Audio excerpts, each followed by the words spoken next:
It was a Tuesday morning in late October, and the frost had come down hard enough to silver every briar cane on that hillside, like somebody had gone over each one with a brush.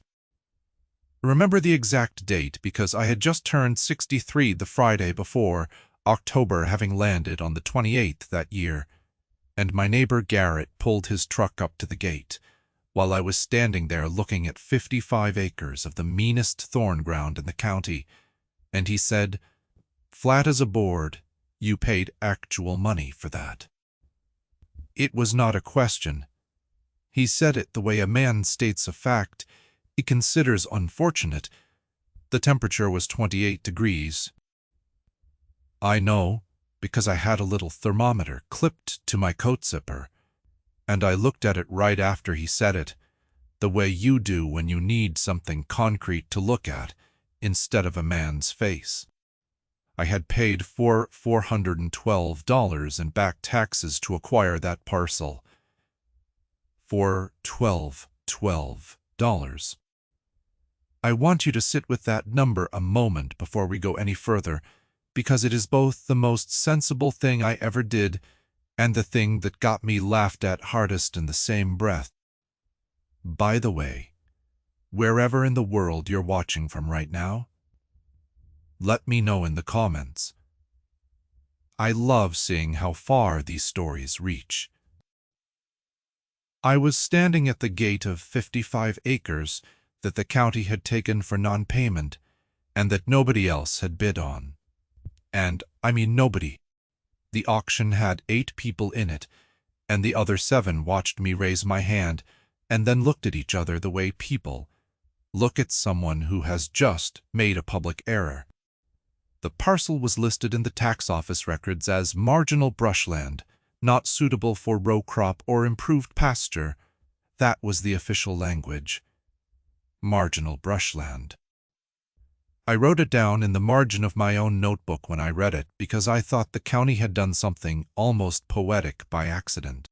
The 55 acres sat behind what had been my grandmother Opal's home place, separated from it by a fence line that had been there since before I was born.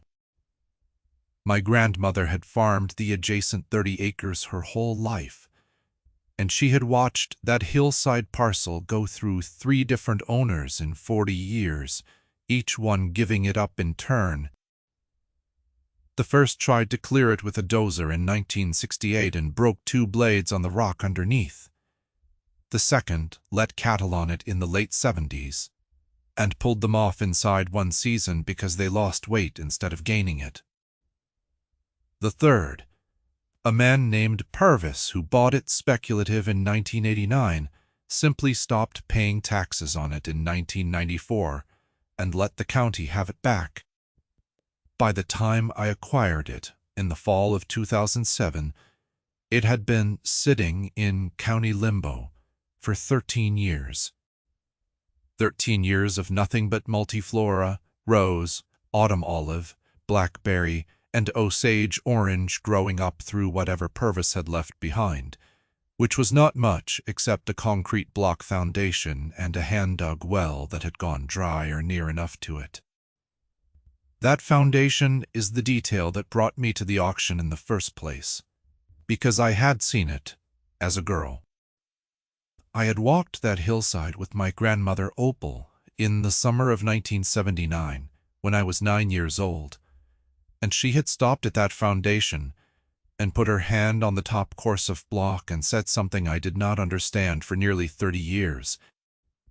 She said, "The land is not against you. It is just waiting on the right conversation." I did not know what she meant. I was 9. But I wrote it down that same evening in a composition book, because even at 9 I could tell when an adult had said something that was going to matter later. I have that composition book still. The handwriting is large and unsteady, and the pencil has gone light in places, but the sentence is there. The land is not against you. It is just waiting on the right conversation. I read it at the open of this undertaking, and I read it again at the middle when I nearly quit, and I will read it one more time before we are done here today. After my grandmother died in 1991, I went through her papers, and I found a ledger she had kept from the late 1952 through about 1985, a green cloth-covered account book, the kind with the red binding at the spine. She had used it to track everything on her own 30 acres. Feed costs, seedling counts, rainfall amounts noted in quarter inches, yields by the bushel and by the pound. But starting around 1961, she had begun writing observations about the hillside parcel next door, the one that would eventually become mine. Parsted. She had written down what she saw growing there, what she watched the deer do in the margins, how the water moved off it in heavy rain. She wrote, "The water does not leave that hill fast. It moves sideways and slow and comes out cold at the foot seam." She wrote that 3 times across different years, as if she was reminding herself not to forget it. The water does not leave that hill fast. It moves sideways and slow, and comes out cold at the foot seam. And then, in 1974, she wrote a longer entry, maybe 200 words, about a man she had spoken to at a church gathering, a man who kept goats on difficult ground over in the next county, and what he had told her about what goats do to brush that cattle and machines cannot do, and about how long it takes, and about why most people quit before the land beneath the brush has a chance to answer back. I am going to come back to that ledger entry. It is the center of this whole story. But first, I need to tell you what the 55 acres actually looked like. Up close. Because marginal brushland is a bureaucratic phrase, and it does not prepare you for the physical reality of the thing. The multiflora rose was the worst of it. In places it had grown into mounds 8 and 10 feet high, mounds that had accumulated their own internal debris over decades, dead canes and old leaves and the leavings of whatever birds had nested in them, so that from a distance they looked almost architectural, like somebody had planned them.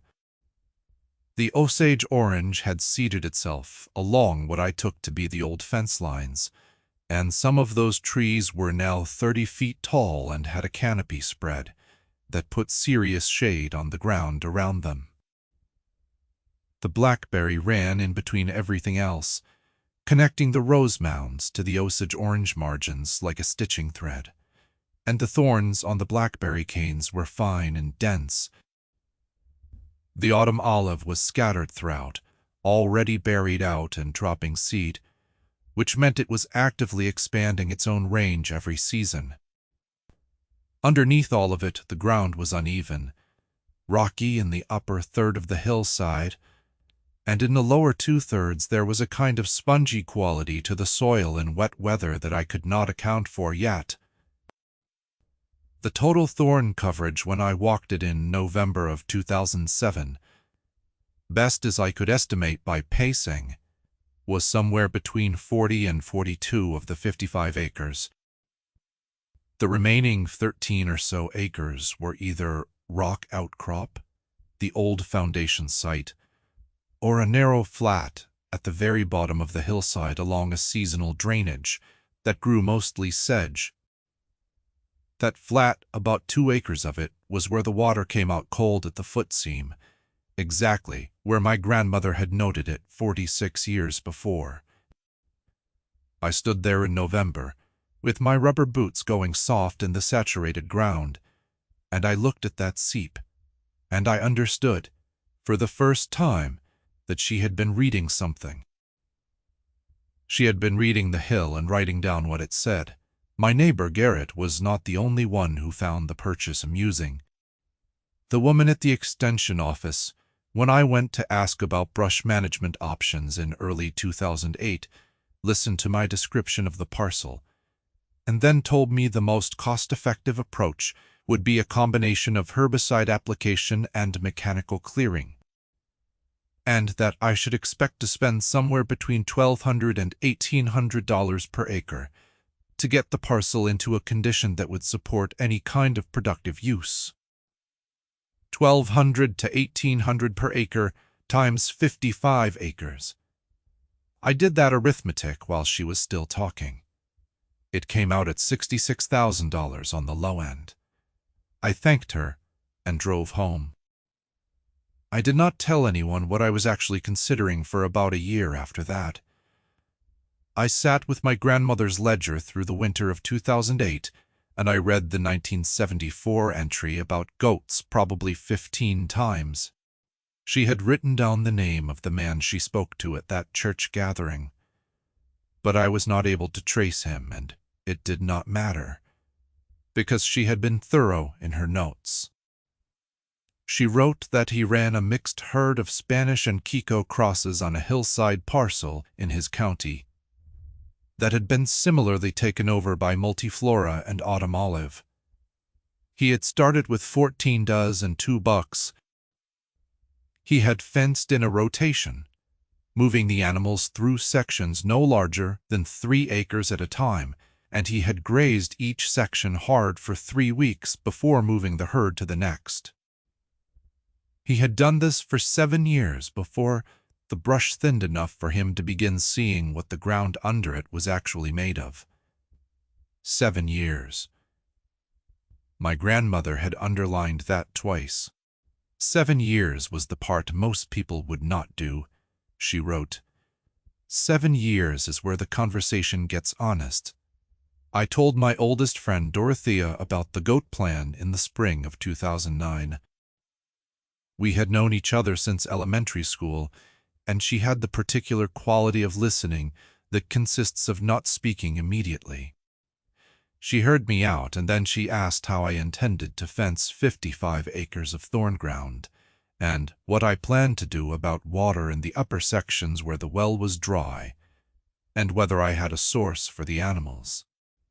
Those were the right questions. They were not discouraging questions. They were the 3 load-bearing questions the whole plan sat on. The fencing was the first problem. I could not run a perimeter fence through 40 acres of 10-foot rose mounds and 30-foot Osage orange without clearing it first. And clearing it first was what I was trying to avoid paying $66,000 to do.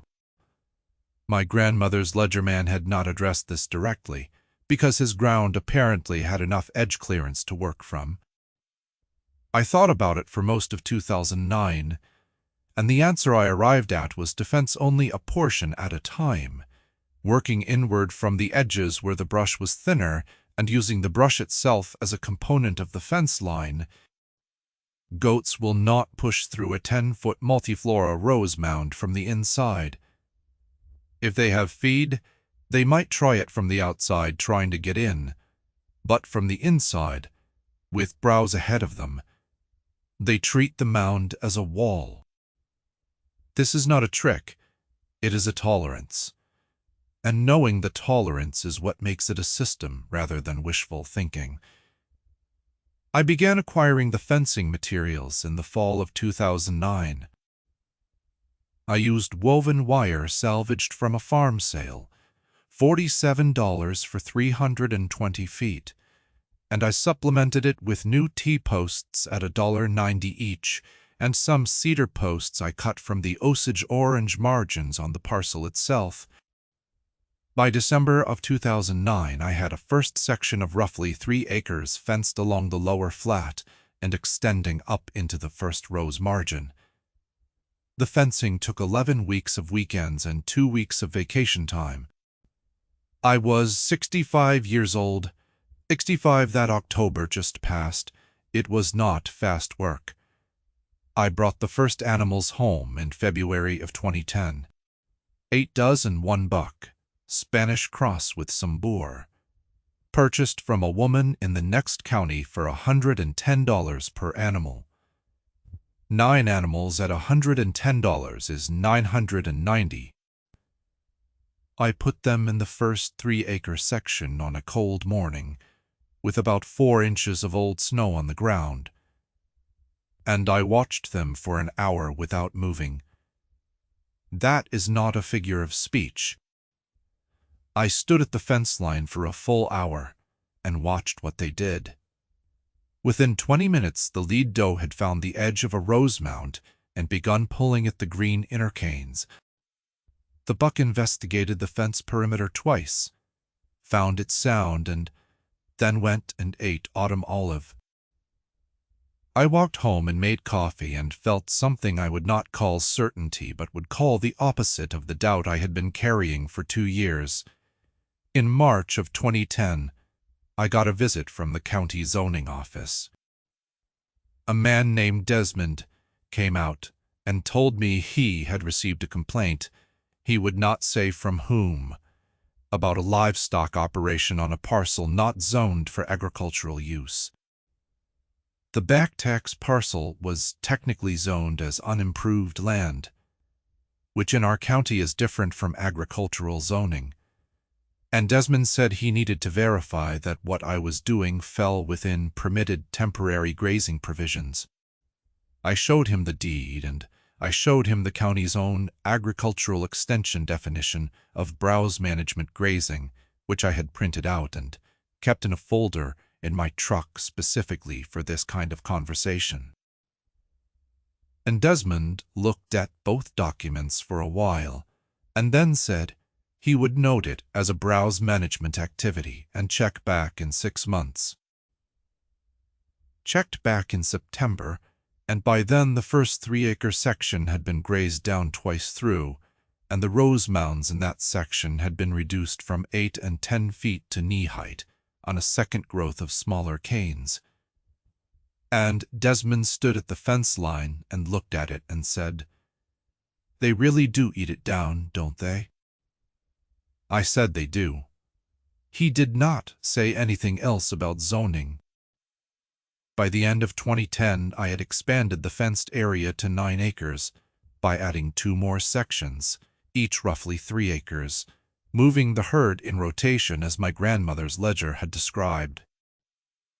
The herd had grown to 14 animals by late summer, 2 does having kidded in the spring, and 4 kids surviving. I was selling the wether kids at weaning for between $75 and $90 each, which was not a profit, but was a cost offset. The animals were feeding themselves on the brush. My out-of-pocket cost for the year, excluding my own labor, was $142 in supplemental mineral and a small amount of hay during the February ice storm.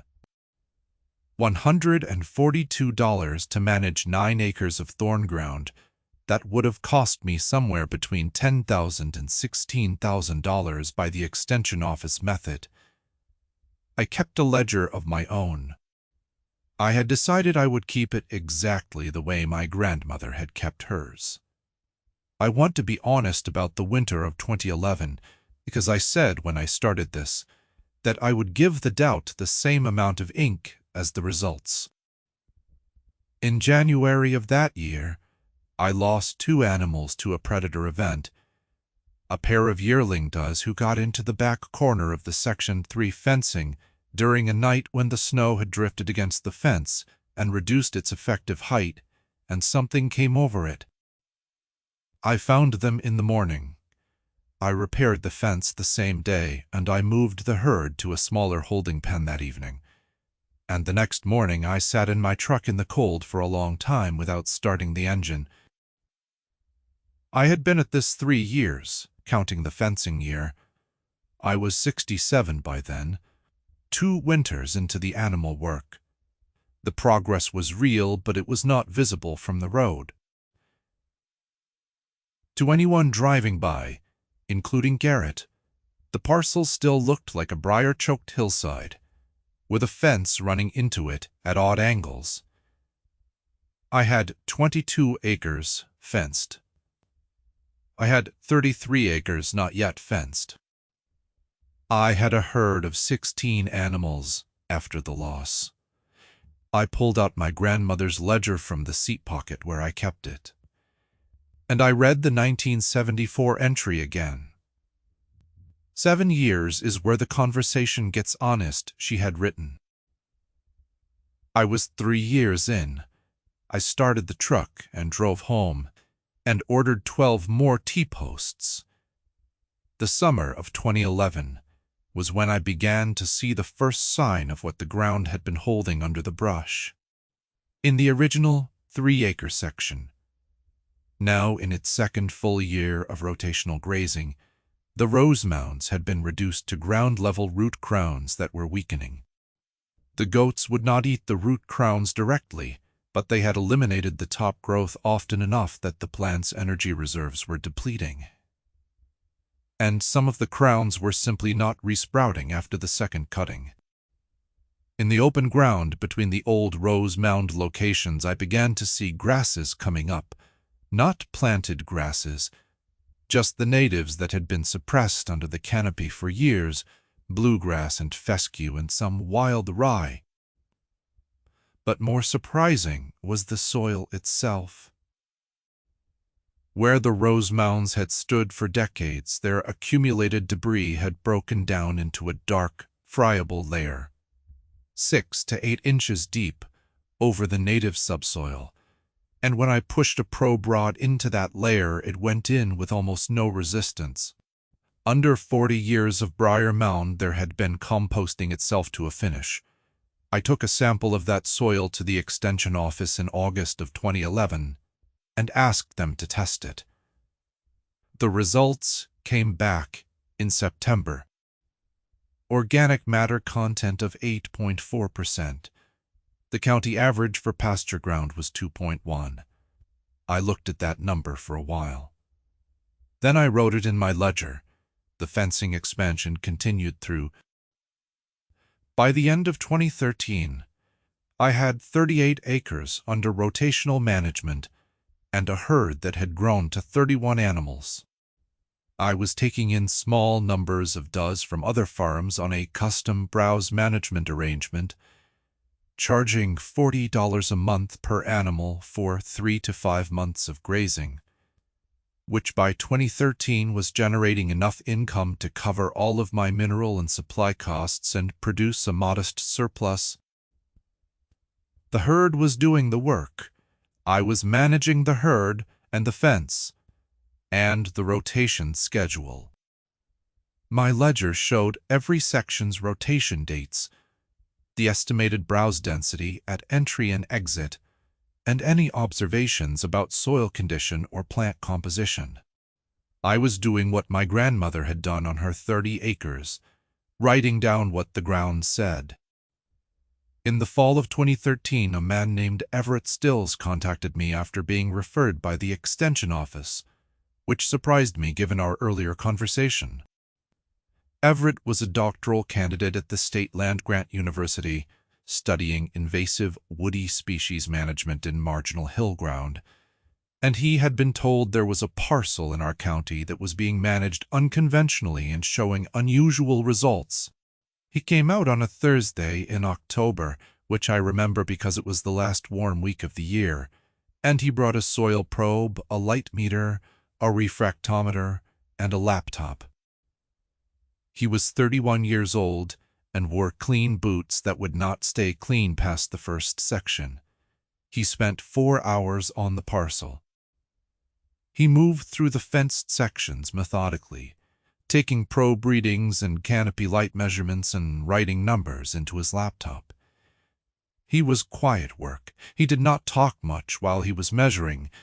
When he was done, he stood at the fence line of the original 3-acre section, which by then had been in rotation for nearly 3.5 years, and he looked at what had been a 10-foot rose mound in 2010.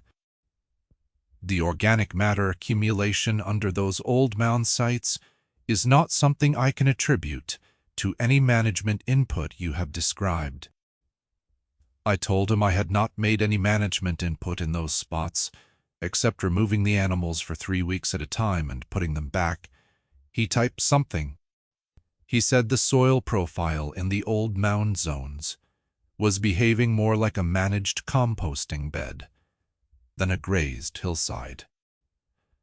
I told him about my grandmother's ledger, and the water moving slow and cold at the footseam, and the way the mound debris had been composting itself under the canopy for decades before I arrived.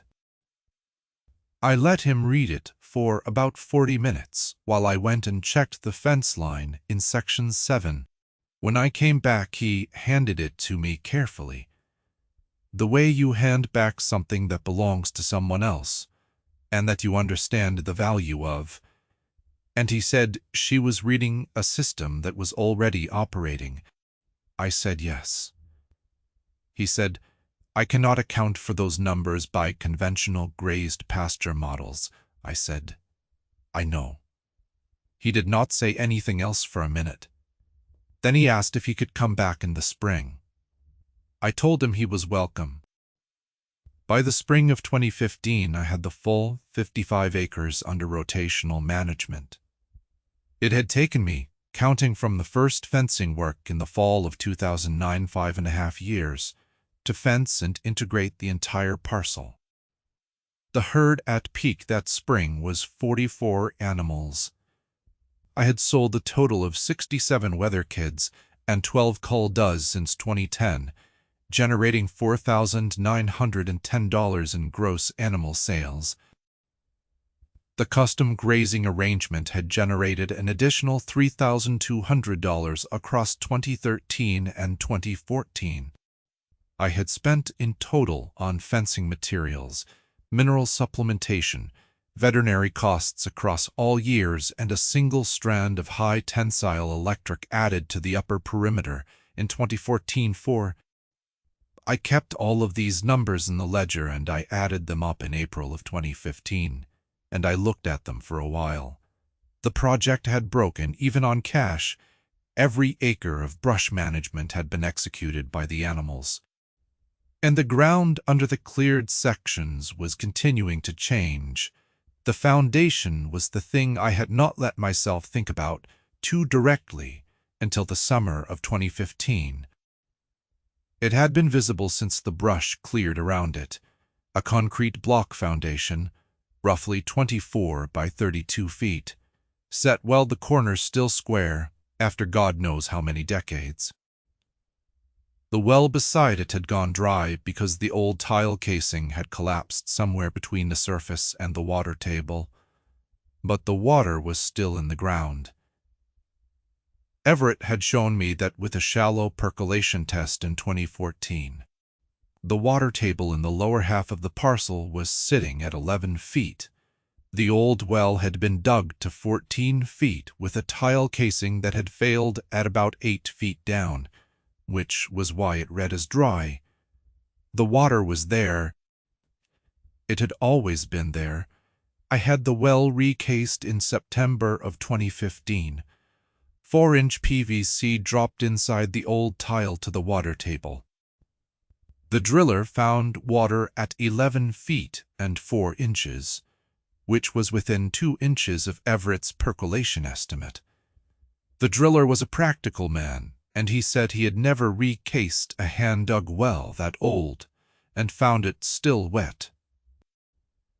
He said my grandmother had said the water didn't leave that hill fast. It moved sideways and slow and came out cold at the foot seam. He thought about that and said that sounded like a perched water table sitting on an impermeable layer, which is what you get on certain shale-based hillsides.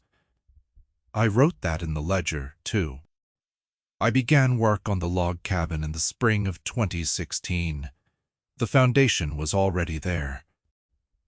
I had spent the fall of 2015 having it inspected by a mason who found it structurally sound with some repointing needed on the north corner, which cost me $480 to address. The cabin itself I built from materials salvaged almost entirely from the parcel. The Osage orange trees I had selectively cut during the brush clearing years, the ones that were not serving as fence anchors, had been stacked and drying since 2012. Osage orange is one of the hardest and most rot-resistant domestic woods in this country. The old-timers used it for fence posts because it will outlast almost anything else in the ground. I had it milled at a small sawmill 20 miles away for 40 cents a board foot, and the milling cost me $910 total for enough lumber to frame and side a 20 by 28-foot structure on the existing foundation. The floor joists I made from the larger Osage orange rounds, hand-hewn with a broadaxe I had bought at an estate sale for $18. I was 71 years old. The hewing was slow. I did not mind. The cabin took from April of 2016 to November of 2017 to complete, working weekends and occasional weeks. Roofing, windows, a small cast-iron stove.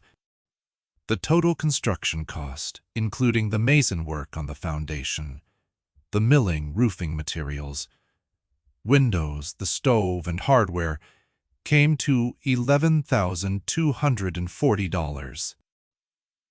$11,240 for a sound structure on a free foundation with rot-resistant wood harvested from the parcel itself, and a water source that had been waiting 11 feet down for someone to drop a pipe to it.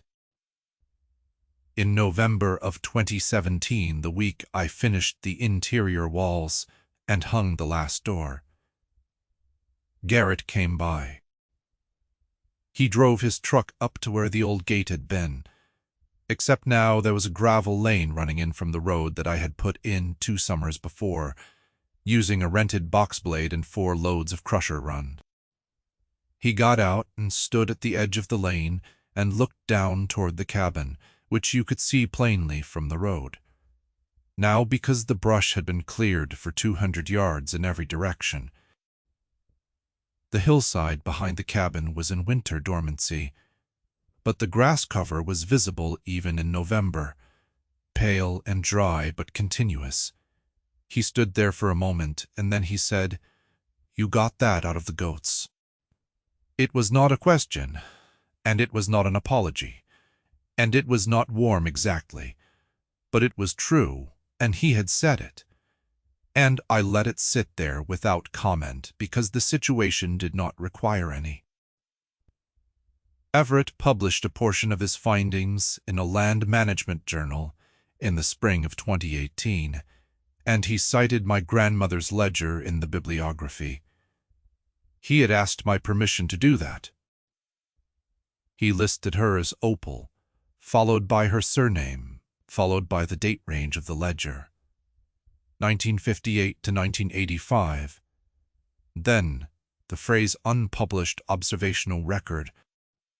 She had spent 24 years writing down what she saw on that hillside, 1958 through 1985, rounding to that span in the ledger itself, though the entries run thinner after 1982. I read that bibliography line 4 or 5 times the first time I saw it. The pasture ground I had by 2018 on the formerly thorn-buried acres was not uniform.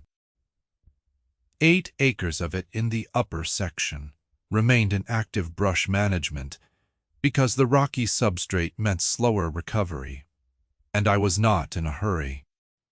The remaining 43 acres of previously thorn-covered ground were in various stages of recovered grass cover from the original 3-acre section, which was now a clean, sodded flat, to the sections I had last cleared in 2014 and 2015, which were still weedy but walkable and improving. I did not describe this as a transformation. I described it as a direction. The ground was facing the right way. I want to give you the honest sum of what this undertaking cost and returned, because my grandmother kept honest sums, and I am going to do the same.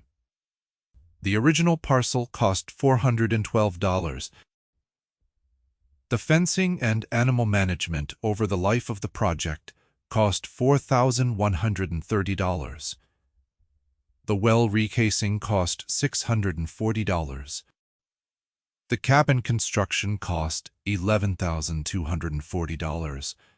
The total expenditure across 11 years of active work, 2007 through 2018, was $16,902. That is 412 plus 4,130 plus 640 plus 480 plus 11,240, which is what my own ledger carries to the penny. The parcel, appraised in the spring of 2018 by a licensed appraiser at the request of an estate planning attorney, came in at $214,000 as improved land with structure, water source, and recovered pasture. I am not telling you that to make the numbers sound impressive. I am telling you because my grandmother tracked every expenditure in that green cloth ledger, and she would have wanted the accounting to be complete. The goats did what the dozer could not, and what the herbicide and machine quote of $66,000 would have done. Except the goats did it while feeding themselves, while building the soil under the mounds they were eating, and while leaving behind them an organic matter layer that Everett told me would take conventional pasture management decades to replicate. They did it slow. They did it in rotation. They did it by being moved on before they had eaten a section to nothing, and returned to it only when the growth had recovered enough to give them something worth eating. The system was the rotation. The rotation was the lesson from my grandmother's ledger. The ledger was my grandmother reading a hillside for 27 years and writing down what it said. I still have the original 9-animal herd's bloodline running in the herd I keep today, reduced to 23 animals, now that I am not in active brush expansion. I keep them on a shorter rotation across the recovered pasture ground, and I take them into the upper 8 rocky acres for 2 seasons a year to continue that section's clearing. I expect to have that section done in another 4 years. I will be 80, give or take a season. I am not in a hurry. The land is not against me. It was just waiting on the right conversation. I put a shelf on the north wall and I keep my grandmother's green cloth ledger on it next to my own, which is now 3 volumes. The cast iron stove puts out heat that is, if anything, excessive for a 20 by 28-foot room. In the mornings in cold weather, I sit in the chair by the east window, and I can see the hillside the way my grandmother saw it from the adjacent property. Except she saw briar, and I see grass. We are seeing the same hill. She just saw it first, and had the patience and the precision to write down what it was telling her. If you have a piece of ground that has been dismissed, that people have told you is marginal or past helping or not worth the trouble, I would ask you to sit with it a little longer before you agree. Not because every piece of difficult ground is secretly good. Some ground is genuinely finished and needs something different than effort.